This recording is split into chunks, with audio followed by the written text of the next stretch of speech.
Hi friends, நம்ம மகள் அடுத்து என்ன நடக்க போகுதுன்றது இந்த ஒரு வீடியோவில் ஒரு குட்டி பிரமோவாக பார்க்கலாம் வாங்க.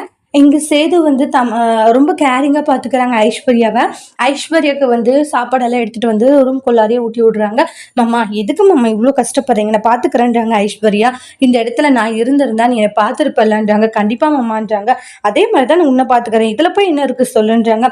இதில் எதுவும் இல்லை சரியான்றாங்க. உன்னை பார்த்துக்கிறதுல போய் எனக்கு ஏதாச்சும் சிரமம் இருக்குமா என்னன்றாங்க. எனக்கெல்லாம் ஒரு சிரமமும் இல்லை அப்படின்னு சொல்லிட்டு ஐஸ்வர்யாவுக்காக சாப்பாடு ஊட்டி விடுறது, அவங்களுக்கு சில ஹெல்ப்பெல்லாம் பண்ணுறாங்க.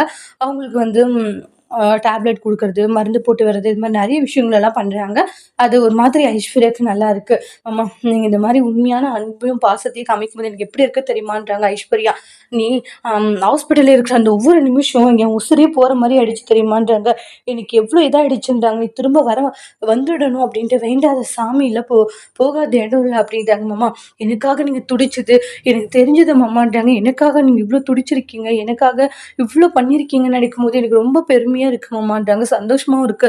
இன்னொரு சமயம் தமிழ் செல்வி நினைச்சிருந்தா என்னோட உசுரை காப்பாத்தாத, எப்படியோ ஒன்று போனா போட்டோன்னு விட்டுருக்கலாம். ஆனால் தமிழ் செல்வி என்னுடைய உசுரை வந்து காப்பாற்றணும்னு நினைச்சு காப்பாத்துனாங்க. உண்மையிலேயே தமிழ் செல்வி நினைக்கும் போது எனக்கு பெருமையா இருக்கு மாமான்றாங்க. தமிழ் செல்வி இந்த அளவுக்கு நல்லவங்களா இருக்காங்கன்றாங்க.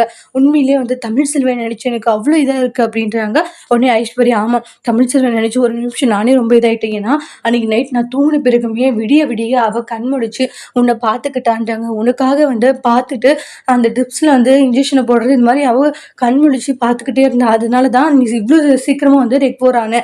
தமிழ் செல்வி இல்லைன்னா இவ்வளோ சீக்கிரம் நீ ரெக்கவர் ஆயிருக்க மாட்டே அப்படின்ட்டு தமிழ் செல்வி பத்தி ரொம்ப பெருமையா பேசிட்டு இருக்காங்க. அதுக்கப்புறமா வீட்டுக்கு தமிழ் செல்வி அவங்களும் வந்துருவாங்க. வந்ததுமே அலைச்சலாகி போச்சு அப்படின்னுவாங்க. அதுக்கப்புறமா வந்து தனம் வந்து காஃபி போட்டு வந்து எல்லாரும் கொடுக்குறாங்க. அம்மாச்சி வந்து ஐஸ்வர்யா பத்தி பேசிட்டு இருக்காங்க. அதோட இந்த பிரமும் முடிச்சிருக்காங்க. தேங்க்யூ.